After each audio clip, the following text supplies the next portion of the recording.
some guy from Afghanistan got arrested. This is like some new fucking thing. Some like guy got charged with domestic terrorism. So that one guy had that happen, like that was a few days ago, and now it's again. Afghan national now facing terroristic threat charges after he posted a video saying he was building a bomb with Fort Worth, Texas. Why would you post a video saying that you're gonna build a bomb?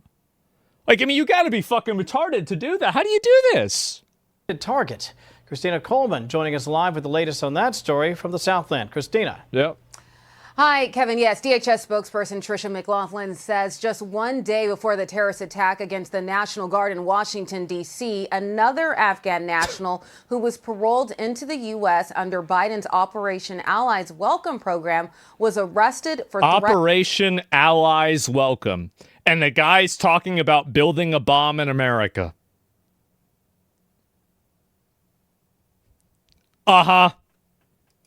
threatening to blow up a building in Fort Worth. Authorities identified the suspect as Mohammed Dawood Alakoze. DHS says he's accused of posting a video of himself on TikTok indicating he was building a bomb intended for the Fort Worth area. How do you Fox do News' this? Brooke Taylor reports that he was arrested on Tuesday by the Texas Department of Public Safety and FBI in a coordinated law enforcement effort. They don't vet any of these people? Was paroled into the U.S. in September of 2022. He had been admitted as a lawful permanent resident. Also, why? Why do we have a random person from Afghanistan in America? Why is this even happening? This week, President This Trump is called crazy. for a reform of the country's immigration vetting process following the attack on the National Guard troops on Wednesday, which involved a suspect who was also paroled into the U.S. under Biden's Operation Allies Welcome program. Look, this is how they come in. This is how they're standing on top of each other, and that's an airplane. That's a lot of people in an airplane. Now, DHS says about 85,000 Afghans settled into the U.S. under Biden's Welcome Allies program. Sean Van Driver, the president of Afghan EVAC, says vetting was conducted, but again, a review of the vetting process will take place. Now, as for the suspect in obviously not. And even if it was vetted, apparently it didn't work. So either you didn't do it or you're bad. Which one is it? Worth, ICE has lodged a detainee on him, and he was charged at the state level with making a terroristic threat. Kevin? Hey, everyone. I'm Emily Campagno. Yeah, and they vetted dirt. Yeah, I guess so. And it's just crazy.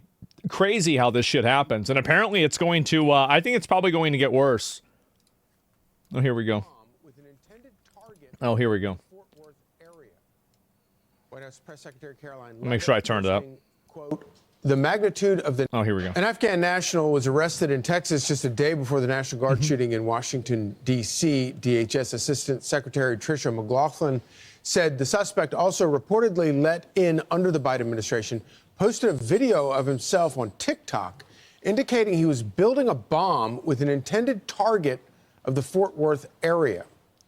White House Press Secretary Caroline Leavitt just self-snitching. Like, it's crazy. Posting, quote, the magnitude of the national security crisis Joe Biden unleashed on our country over the span of 4 years cannot be overstated. How many views, though? President Trump has directed his entire team to continue rooting out this evil within our borders.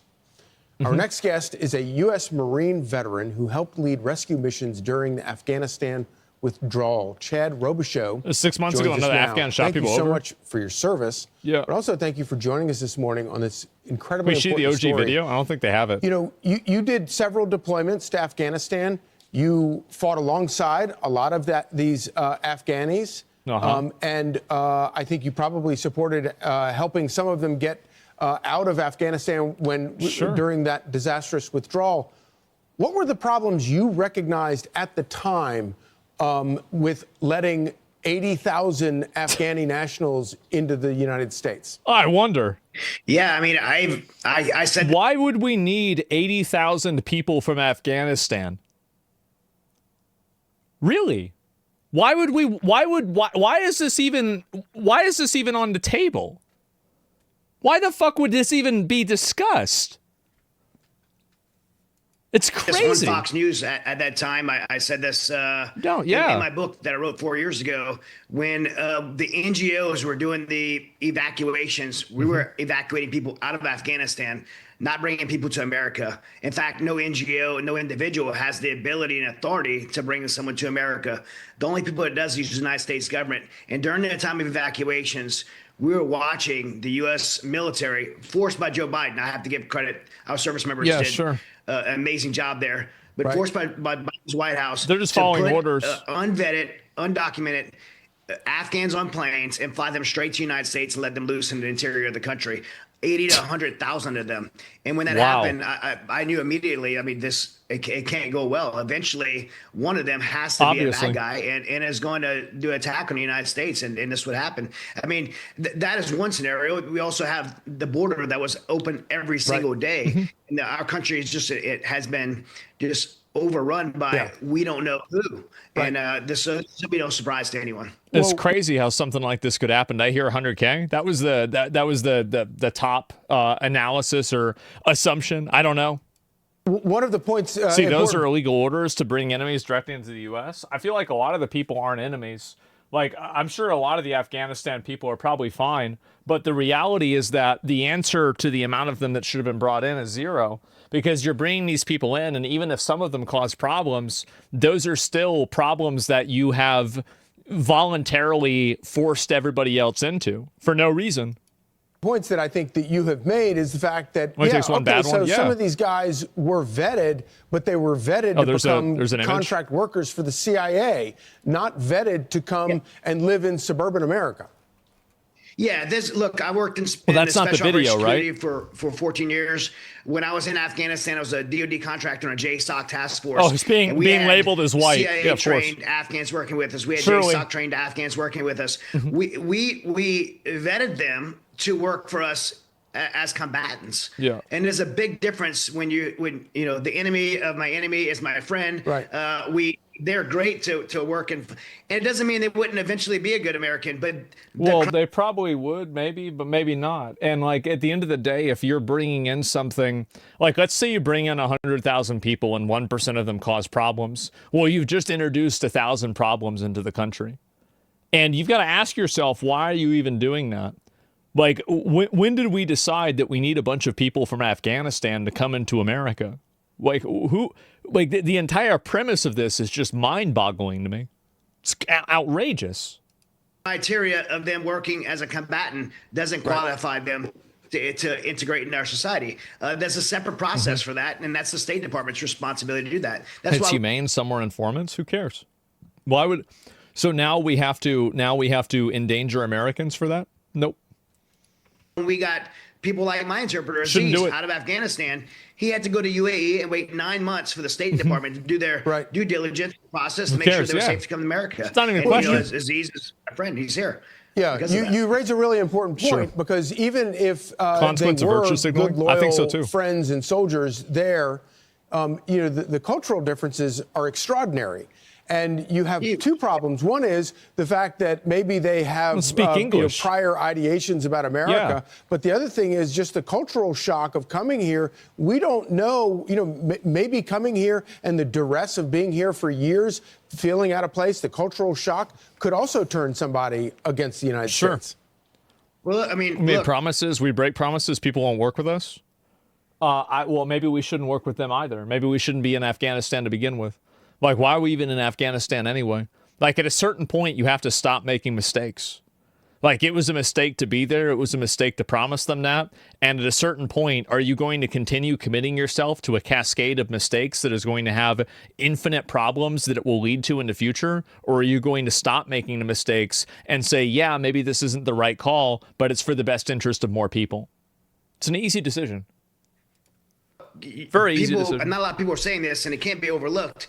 If you're an Afghan and you gave 10 years of your life to fight alongside the Americans, and now the rug was pulled underneath you. Yeah. We abandoned our allies there. We left the most strategic place in the globe, Afghanistan, between Iraq, Iran, Russia, and China, for the Taliban to take over their women, their children. So After maybe 20 years. and I'm certainly not giving an excuse for an Afghan that's here in America, but maybe they're here. They feel so betrayed by what the Biden administration did. They're back here You driving. don't understand why I do it? No, I mean, like, me not agreeing is one thing. You saying you don't understand it. 80,000 of them are not all cooperators. Like, well, we really think 80,000 of these people, every single one of them was somebody who was cooperating? No. An Uber because that's the only job they could get. Meanwhile, their mom and their sisters back getting Just raped every day use by some the logic Taliban. for like 3 I mean, seconds. There's the Biden administration set up a very good scenario to be hated by these people. Exactly. And it's certainly an excuse, but it's a reality that we have to recognize. Yeah, without a doubt. It is not any excuse whatsoever, but it does remind us all that that these were all stupid mistakes that could have been foreseen and avoided if they had listened to people like you. So we appreciate crazy. that. Chad Robichaux, thank you so much for joining us, and thank you again for your service. And Die Hard is a Christmas movie, by the way. Thank you. We agree. Okay. I'm Steve Doocy. I didn't expect that. All right. Well, was Iraq our helping translator save my ass and at least 22 others? Yeah, no doubt. But, like, I mean, we're not talking about 22,000 people. 20 people. Like, that's one thing, right? But we're talking about 80,000 people that are getting all invited in. There's no fucking way that all of them were informants and fucking translators. Like, what are we doing talking about this? It's obvious that's not what happened.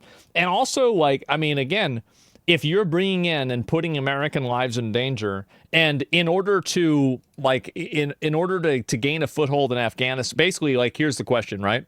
In order to have some sort of influence in Afghanistan, you have to indirectly put American lives in danger. Maybe it wasn't a good idea to try to gain an influence in Afghanistan. Families as well? Okay, so now it's going to be more and more and more people. Like, holy fuck, absolutely not. Like, and like, oh, wow, well, this is going to prevent us from having another war in Afghanistan in the future. Good. Thank God. Maybe it'll stop.